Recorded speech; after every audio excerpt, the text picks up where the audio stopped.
नमस्कार, मैं दीपक कुमार मेरे यूट्यूब चैनल स्टडी विद दीपक में आपका स्वागत करता हूं। आज के इस वीडियो के अंदर हमारी +2 की जो हिस्ट्री है उसका चैप्टर नंबर 4 विचारक विश्वास और इमारतें, उसका ये लेक्चर नंबर 8 है। तो जैसा कि हमने लास्ट लेक्चर के अंदर डिस्कशन है वो किया था कि किस तरीके से स्तूपों की जो खोज थी वो की जाती थी, और ख़ास करके अमरावती और सांची के स्तूपों के बारे में हमने जो एग्जाम्पल है वो लिया था। किस तरीके से उनका जो अधिकारियों के द्वारा, अंग्रेज़ अधिकारियों के द्वारा उनका प्रयोग है वो किया जाता था, और समय के साथ साथ इनका जो विस्थापन था, यानी कि उसका निजी हित के लिए कहीं ना कहीं उन मूर्तियों और सांचों का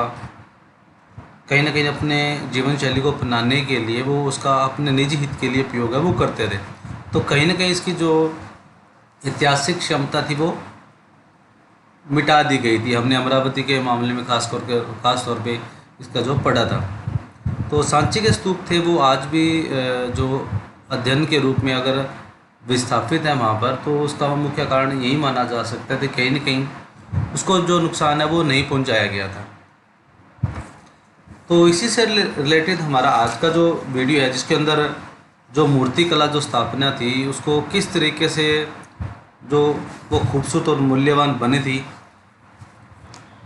उसी के संदर्भ में हमारा ये आज का ये वीडियो है। तो चलिए आज का वीडियो हम शुरू करते हैं। हमने अभी पढ़ा है कि किस तरह से स्तूपों से मूर्तियों को यूरोप ले जाया गया था। ऐसा इसलिए हुआ क्योंकि जिन लोगों ने मूर्तियों को देखा उन्हें ये खूबसूरत और मूल्यवान लगी थी, यानी कि जिन अंग्रेज़ अधिकारियों के द्वारा उनका जो प्रयोग किया जा रहा था यूरोप के अंदर, भारत से यूरोप के अंदर ले जाई जा रही थी, तो कहीं ना कहीं वो खूबसूरत और मूल्यवान थी और उनका निजी हित में प्रयोग है वो किया जा रहा था। तो प्राचीन ऐतिहासिक स्रोतों का अध्ययन करने के लिए जब तक उनकी जो संरचना है वो उसका प्रयोग है वो संरक्षित नहीं रखा जाएगा, तब तक उसका ऐतिहासिक महत्व है वो नहीं रह सकता। तो अंग्रेज़ जैसे जैसे अमरावती और सांची के स्तूप, अन्य जो स्तूप बनाए गए थे, तो उनका कहीं ना कहीं वो निजी हित में प्रयोग है वो कर रहे थे, इसलिए वे उन्हें अपने लिए रखना चाहते थे। आइए हम इन मूर्तियों का अध्ययन से देखें, यानी कि किस तरीके से वो इनको रखना चाहते थे और इसकी जो बनावट और शैली बनाई गई थी, कहीं ना कहीं उसकी जो मूर्तियों की बनाने की जो शैली थी वो अधिकारियों और अंग्रेज़ कर्मचारियों को प्रभावित है वो कर रही थी। इसकी वजह से ही वो उसका प्रयोग है वो निजी हित में कहीं ना कहीं इसका कर रहे थे। तो इसकी वजह से ही क्या क्या धारणाएं और उसकी जो संरचनाएं थी वो बनाई गई थी, उसके माध्यम से इसका ऐतिहासिक स्वरूप है वो देख सकते हैं। आपने ऐसे घुमक्कड़ कथावाचकों को देखा होगा जो अपने साथ कपड़ों या कागज़ पर बने चित्रों को लेकर घूमते हैं। जब वे कहानी कहते हैं तब इन चित्रों को दिखाते हैं। जैसे कई बार आपने देखा होगा कि जो कथाकार होते हैं, जो या रिलेटेड जो आपको कहानी बताई जाती है उससे संबंधित आपको पिक्चर दिखाने की वजह से आपको कुछ ना कुछ क्लैरिफिकेशन उससे संबंधित आप मान सकते हो, चाहे कोई भी हो, किसी से संबंधित है वो आपकी, क्योंकि वो कहीं ना कहीं आपको उस कहानी से रिलेट है वो कर पाते हैं। तो पहली बार देखने पर तो इन मूर्तिकलाओं के यहाँ से फूस की झोपड़ी और पेड़ों वाले दृश्यों का चित्रण है वो दिखता है। जिस तरीके से ये राइट साइड में ये पिक्चर है वो दिखाई गई है, आप इसका जो 4.12 के माध्यम से आप देख सकते हो। एक तो शुरुआती दौर में ग्रामीण जीवन और उनके अध्ययनों के बारे में, उनके पेड़ों के, उनकी झोंपड़ी, उनके जो मूर्तिकला स्थापन जो दैनिक जीवन है उसके बारे में बताया जाता है।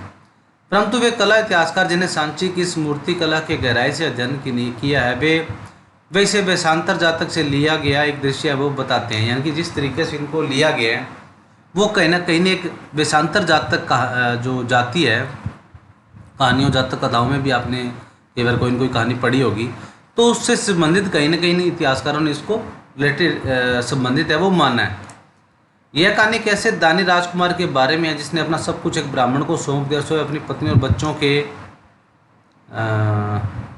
साथ जंगल में रहने चला गया था। यानी कि एक ऐसे राजकुमार के बारे में जो जिसने अपने सब जितनी भी प्रॉपर्टी आपकी अपनी संपत्ति थी, महल ऐशो आराम की उसकी ज़िंदगी थी, उसने सब चीज़ों को जो अपने ब्राह्मणों को सौंपने के बाद अपनी बीवी, बच्चों और अपने परिवार के साथ वो जंगल में रहने के लिए चला गया था।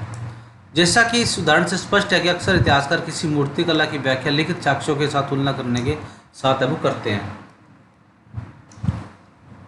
तो जितनी भी मूर्तियां ये बनाई जाती है उनके जो साक्ष्य मिलती हैं, जिनके इतिहासकारों के बारे में उसका वर्णन दिया जाता है, तो उसका मकसद यही होता है कि किसी न किसी तरीक़ों से उसका जो लिखित साक्ष्य के माध्यम से उस घटना परिघटना के बारे में उसको रिलेटेड है वो माना जा सकता है, उससे संबंधित किया जा सकता है, उससे उसकी तुलना है वो कहीं ना कहीं समाज के माध्यम से की जा सकती है। तो इसी तरीके से इन पिक्चरेशन जो मूर्तियाँ कला के माध्यम के द्वारा हम उस प्राचीन समाज और सभ्यता के उसके इतिहास के स्रोतों के माध्यम से उसके समय काल के बारे में उसकी जीवन, सामाजिक, राजनीतिक, आर्थिक घटनाक्रम के माध्यम से उसको संबंधित है वो मान सकते हैं। अब आगे पॉइंट आ जाता है कि इन चित्रों के माध्यम से वो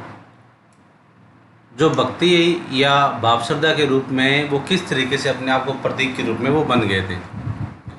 बौद्ध मूर्तिकला को समझने के लिए कला साहित्यकारों को बुद्ध के चरित्र लेखन के बारे में समझ बनानी पड़ी थी, यानी कि जिनके माध्यम से वो इतिहासकारों की उनके चरित्र के बारे में किस तरीके से समझना चाहते थे। तो मूर्तिकला के माध्यम से बुद्ध के चरित्र के बारे में जो उनका उल्लेख है वो समझ सकते थे। बौद्ध चरित्र लेखन के अनुसार एक वृक्ष के नीचे ध्यान करते हुए बुद्ध को ज्ञान की प्राप्ति हुई थी। आपको पता है कि महात्मा बुद्ध को जो बोध गया के अंदर जो ज्ञान की प्राप्ति थी वो वृक्ष के नीचे ही बैठकर उनको प्राप्ति वो हुई थी।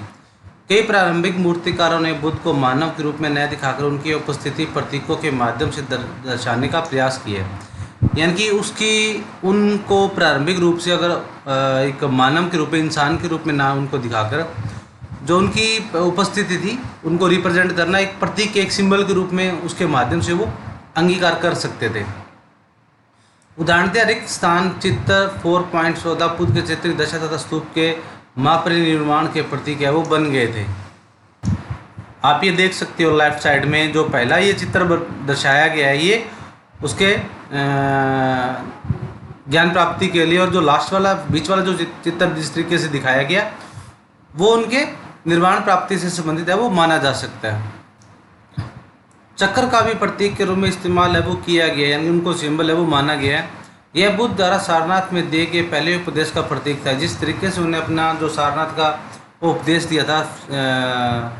4.16 के माध्यम से, ये राइट साइड में जो लास्ट वाला जो ये चित्र दिखाया गया एक वृक्ष के माध्यम से, तो वो उनके प्रतीकों के रूप में उसको माना गया था। जैसा जैसा कि स्पष्ट है कि मूर्ति कला को अक्षरंश नहीं समझा जा सकता। उदाहरणतः पेड़ का तात्पर्य केवल एक पेड़ नहीं है, वरना वह बुद्ध के जीवन की घटना का प्रतीक था। जिस तरीके से उसको बताया गया है उसके पेड़ का घटनाक्रम के माध्यम से, जिस तरीके से उनकी जो ज्ञान की प्राप्ति हुई थी इसके माध्यम से वो क्या था, अपने आप को एक पेड़ ने बताते हुए वो कहीं ना कहीं उसको उसकी जो जीवन शैली से संबंधित कहीं ना कहीं उसको इंडिकेट है वो कर रहे थे उनकी मूर्तियों के माध्यम से। जिस तरीके से उन्होंने जो ज्ञान की प्राप्ति हुई थी, निर्माण प्राप्त किया था, अपना पहला उपदेश दिया था, तो वो एक घटना थी, वो एक सिंबल के रूप में उसको समझ रहे थे इन मूर्तियों के माध्यम से। ऐसे प्रतीकों को समझने के लिए ज़रूरी है कि इतिहासकार कलाकृतियों के निर्माता की परंपरा को जाने। जिस तरीके से इनके बनाने की जो शैली रही थी, इनके ऐतिहासिक स्रोतों के माध्यम से, इनके कलाकारों के माध्यम से जो अंगीकृत करना चाहते थे, तो वो क्या इंडिकेट है वो उसको कर सकते थे, किस वजह से उसकी जो रुचि, इंटरेस्ट था वो रहा था। अब आ जाता है हमारा लोक परंपराएं। किन तरीक़ों से जो परंपराएं जो बनाई गई थी, दिखाई गई थी या चली थी, बनाया जो जान पाए थे, उनको किस तरह से बौद्ध धर्म से और अन्य समाज के माध्यम से हम संबंधित है वो मान सकते हैं। सांची में उत्कृत बहुत सी अन्य मूर्तियां शायद बौद्ध मत से सीधी जुड़ी हुई थी। इनमें से कुछ सुंदर स्त्रियां भी मूर्तियों से उत्कीर्ण है जो तोरणदार के किनारे एक पेड़ के पकड़कर झूलती हुई दिखती है। आप लेफ्ट साइड में देख भी सकती हो। तो कई जो इनके स्तूप बनाए गए थे उनके माध्यम से जो कईयों स्त्रियों की भी जो मूर्तियाँ वो बनाई गई थी, जो उनका द्वार था किसी भी घटना से संबंधित था, तो उसके ऊपर उन्होंने पेड़ से लटकती हुई एक मूर्ति को दिखाया गया था। शुरू में विद्वानों ने इस मूर्ति के महत्व के बारे में थोड़े ऐसे समय से इस मूर्ति का त्याग और तपस्या से कोई रिश्ता नहीं आता था, लेकिन साहित्यिक परंपराओं के अध्ययन से वे समझ पाए कि यह संस्कृत भाषा में वर्णित शालभंजिका की मूर्ति है। तो शुरुआती दौर में जब इस बात का एनालाइज किया गया इतिहासकारों के द्वारा में, उसमें जो वर्णन किया गया विश्लेषण करने के बाद शायद कहीं ना कहीं वो इस चीज़ को रिलेटेड है वो नहीं कर पाए थे, क्योंकि किस तरीके से किस वजह से जो जो स्त्रियों के द्वारा इन मूर्तियों का संबंध है वो स्थापित किया गया था। तो कहीं ना कहीं उसका रिलेशन था वो उस भाषा के माध्यम, संस्कृत भाषा में जिस तरीके से उसको शाल मंजिका के रूप में उसको मूर्ति को वर्णन है वो किया गया था, यानी कि एक सिंबल के रूप में कहीं ना कहीं वो आइडियल या कहीं ना कहीं वो किसी विशेष बंध से रिलेशन से उसको माना गया था। कौन से जैसे लोक परंपराओं में यह माना जाता था कि इस स्त्री द्वारा छूने जाने से वृक्षों में फूल है वो खिल उठते थे और फल होने लगते थे, यानी कि जिस तरीके से उसको शाल भंजिका की मूर्ति के रूप में उसको स्थापित है वो किया गया था, उसके माध्यम से कहीं ना कहीं जो वनों के अंदर या वृक्षों के माध्यम से जो फूल थे वो इसके छूने से खिल उठते थे और फल है वो होने लगते थे। ऐसा लगता है कि यह एक शुभ प्रतीक माना जाता था और इस कारण स्तूप के अलंकरण में प्रयुक्त है वो हुआ था, यानी कि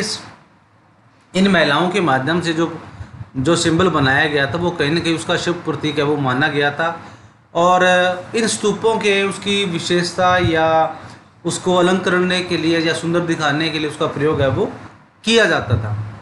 शाल भंजिका की मूर्ति से पता चलता है कि जो लोग बौद्ध धर्म में आए थे उन्होंने बुद्ध पूर्व और बौद्ध धर्म से इतर दूसरे विश्वासों, प्रथाओं, धारणाओं से बौद्ध धर्म को समृद्ध है वो किया था, जिनके माध्यम से इन रचनाओं की, इन स्त्रियों की जो मूर्ति से पता चलता है कि वो बौद्ध धर्म या बौद्ध धर्म से पूर्व के पहले से आए हुए उनके धर्म विश्वासों से, उनके विचारों से, धारणाओं से, उनका कहीं ना कहीं बौद्ध धर्म की परंपराओं के माध्यम से समृद्ध माध्यम से उनका वर्णन है वो किया गया था, यानी कि वो उसकी जो समृद्धि थी, उसकी विशेषताएं थी वो कहीं ना कहीं उसको अंगीकृत है वो किए हुए थी। सांची की मूर्तियों में पाए गए कई प्रतीक या चिन्ह निश्चय ही इन परंपराओं से उभरे हैं, यानी कि जो मूर्ति पाई गई है, जो संबंध रिलेशन दिखाए गए हैं, जो प्रतीक बनाए गए हैं वो कहीं ना कहीं उनके बौद्ध परंपराओं से संबंधित है वो माने गए हैं। उदाहरण के लिए जानवरों के बहुत खूबसूरत उत्कीर्ण यहाँ पर बनाए गए हैं, यानी कि जिस तरीके से आप राइट साइड में एक हाथी की जो ये मूर्ति देख रहे हो, कहीं ना कहीं वो उसको खूबसूरत दिखाने के लिए, उसका वर्णन करने के लिए इन जानवरों का, इन रचनाओं के माध्यम से उसका वर्णन है वो किया गया है। इन जानवरों में हाथी, घोड़े, बंदर, गाय, बैल शामिल है, यानी कि इसके अंदर काफ़ी सारे हाथी, घोड़े, बंदर और जो गाय बैल है वो शामिल है वो किए गए हैं। हालांकि सांची में जातकों से ले गई जानवरों की कई कहानियाँ, ऐसा लगता है कि यहाँ पर लोगों को आकर्षित करने के लिए जानवरों का उत्कीर्ण किया गया था, यानी कि जिस तरीके से इन रचनाओं में इनका वर्णन किया गया है तो उनके माध्यम से जो लोग हैं उनको आकर्षित करने के लिए इन जानवरों का प्रयोग है वो किया गया है, जितनी भी कहानियों के अंदर उन मूर्ति कला के माध्यम से। साथ ही जानवरों को मनुष्य के गुणों के प्रतीक के रूप में इस्तेमाल किया गया है, यानी कि जो उनके गुण है, जो आइडियल पर्सन है, कहीं ना कहीं जो मनुष्य जाति के और मानव जाति का जो संबंध है उसके माध्यम से इनके प्रतीकों के अध्ययन के रूप में किया गया है। उदाहरण के लिए हाथी शक्ति और ज्ञान के प्रतीक के रूप में माने जाते हैं। जिस तरीके से हम देखते हैं कि जो हाथी के अंदर काफ़ी अधिक मात्रा में शक्ति और बलवान माना जाता है, तो वो कहीं ना कहीं उसके मानव संबंध के रिलेशन में शक्ति और ज्ञान के प्रतीक के रूप में माना जाता है। इन प्रतीकों में कमल दल और हाथियों के बीच एक महिला की मूर्ति प्रमुख है। ये हाथी उनके ऊपर जल छिड़क रहे हैं, जैसे कि उनका अभिषेक है वो कर रहे हैं। जिस तरीके से वो उसकी जो वर्णन किया गया है, तो कहीं ना कहीं जो हाथी के माध्यम से जो महिलाओं और उनके चित्रों के माध्यम से वो फारिग करने से, कहीं ना कहीं उनके जो जल अभिषेक करने से वो कहीं ना कहीं उनके राज्याभिषेक से या कहीं ना कहीं और जो उनके राजकीय कार्यकारों की वजह से उनका वर्णन है वो माना जा सकता है। जहाँ कुछ इतिहासकार उन्हें बुद्ध की माँ माया से जोड़ते हैं, तो दूसरे इतिहासकार उन्हें एक लोकप्रिय देवी गजलक्ष्मी मानते हैं। यानी कि इतिहासकारों का दावा कहीं ना कहीं उस चित्र के माध्यम से उसकी बुद्ध के द्वारा उनकी माँ के साथ रिलेशन भी माना जा सकता है, तो हो सकता है कि वो उनकी माँ माया हो। और दूसरे इतिहासकार इस चित्र के माध्यम से जो गजलक्ष्मी को यानी कि एक महारानी या देवी शक्ति के रूप में उसको मानते हैं। गजलक्ष्मी सौभाग्य लाने वाली देवी थी, जिन्हें प्राय हाथियों के साथ जोड़ा जाता था, यानी कि जिसकी वजह से जो भाग्य की प्रतीक के रूप में उसको रिलेशन है वो माना जा सकता था। यह भी संभव है कि इन उत्कीर्णित मूर्तियों को देखने लायक उपासक इन्हें माया और गजलक्ष्मी दोनों से जोड़ते हैं, यानी कि कुछ इतिहासकार